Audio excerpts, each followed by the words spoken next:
Through Warwick High School's Governor's Health Sciences Academy, students receive unique learning experiences to prepare them for future careers in a variety of medical fields. But some lessons aren't for the faint of heart. Please be aware, certain footage may be difficult to watch. Viewer discretion is advised. Dr. Marjorie Guisal-Wallace gave students in 2 of her Project Lead the Way courses a truly transformative learning experience.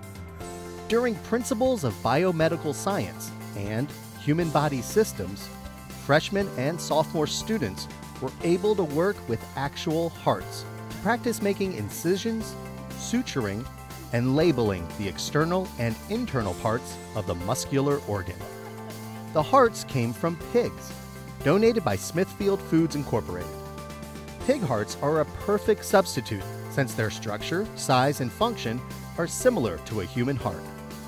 During multiple class periods, the health sciences students explored the heart from the point of view of different medical professionals. They weighed and measured the heart the way a pathologist or forensic technician would. They identified the external anatomy and blood flow, just like a cardiologist. And similar to a cardiac surgeon, the students scrubbed in, prepped their sterile workspace, and made cuts and sutures as if conducting a heart transplant.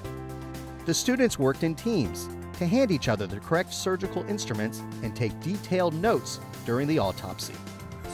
To touch a once living organ and learn to show respect to the organ donor was an important step for these Warwick students, who also discussed moral, legal, and ethical issues.